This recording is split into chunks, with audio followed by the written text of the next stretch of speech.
All right. So today we will discuss one another very kind of crucial aspect of consciousness, and that is what that aspect is something to do with the uniqueness, uniqueness of consciousness. So the point that we wanted to make here is that this uniqueness property of consciousness is actually attributed to an individual. So, meaning to say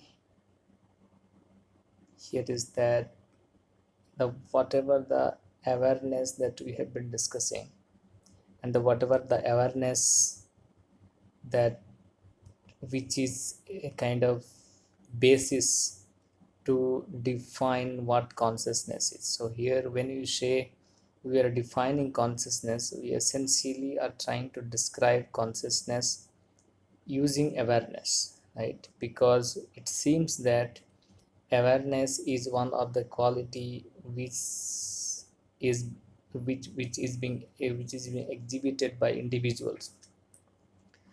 So with respect to that, we wanted to attach, or we wanted to figure out, let's say, or we wanted to discuss another quality of being unique. So meaning to say is, let's take an example, or let us take a small experiment here. Let's say there are two individual, or there are two persons. So for the timing, let's take example of human being. There are two human being, and they are perceiving a common object. So which means that let's say we have kept one fruits. Let's say we have kept one mango.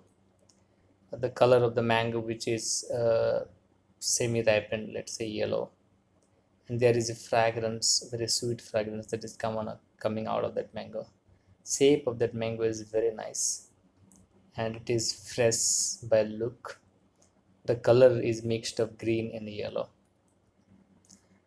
and it has been kept just right in front of two-person, right?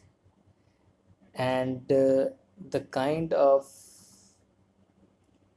awareness that those two individual develop when they perceive that object is not the same one, okay, not the same, although the object is common, object which we are perceiving is common.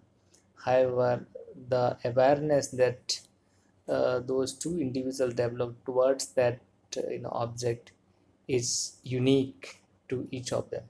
Now it is very important to very important to establish this let's say kind of this statement, or this proposition, that the awareness of every individual is actually unique. So then how do we establish this, right? The uniqueness of that. So one of the way to establish is this, by observing the external behavior, because with the external behavior which is even which is triggered due to that unique awareness. So, and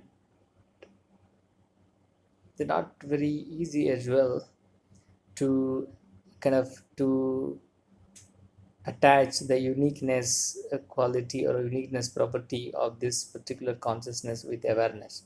So but however the problem is very clear, whether the awareness that someone develops when it perceives certain things, external object, is unique, or it is different for the different kind of, is it, yeah, it is unique or it is common, even if the observer are two different persons or the more than two different persons, right?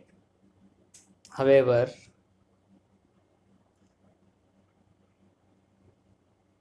whatever the this particular awareness which we are talking about, it seems that it is unique, but it is not very easy. So what is the route that we should take to justify, just to establish this fact? Whether is it, shall we look at the external behavior of that individual, which means that once I see that mango or the object, what is my response to that, right? What is my response to that? So the question comes, does the awareness trigger some sort of response, or okay, or it may or may not trigger that response? So this is the thing. So in that sense, we are saying that if, let's say, let us assume that though the awareness, the kind of awareness that it generates, it trigger is it's common. So which means the response to that awareness, or the kind of response that that awareness generates, also should be same. Okay, if they are same, so we should be able to measure them with the physical instruments. Right, so we should be able to measure them with the physical instrument. However, if they are unique, if they are unique, so that uniqueness also should get reflected in the reaction, or in the response, as a response to that awareness. So, and we should also, it should also be, should also be able to measure that uniqueness. However, this problem is not, at least at this point of time, it is not very clear whether the uniqueness attribute is somewhere related with this awareness, right? Related with this awareness. One of the place probably we should be looking for is that, right, one of the place we should be looking for that is the awareness which generates, or the self awareness, or let's say the self referencing, the awareness in self referencing, awareness of awareness, or awareness of that awareness of that awareness. So if we look at even that, so is it that we'll get some clue that whether the awareness, each and every awareness, are unique to kind of unique to the unique observer, right? So that is the things, that is the problem. So this is, so I think this we can leave it here as a problem, the problem statement, that's saying that whether the awareness that the two individuals, or the more than two individuals develop, are unique or not. But it seems that our proposition is that it is unique. Okay, it is unique. And why we say it is unique, as far as the observation in the physical world is concerned, you see this, in this physical world, when you try to investigate each and every individual object, you will find that they are unique in nature.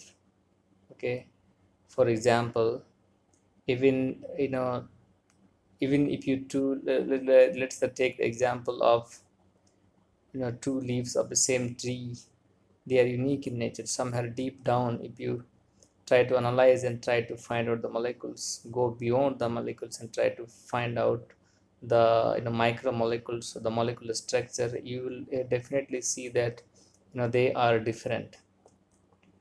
And in fact, even if you go a little beyond and you look at the atom, and you see that every two electrons of that atoms are different, either by the way they spin, or the amount of charge or amount of mass they have.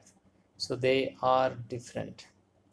So as far as, so from here, probably we can infer that the consciousness, the awareness, are also unique.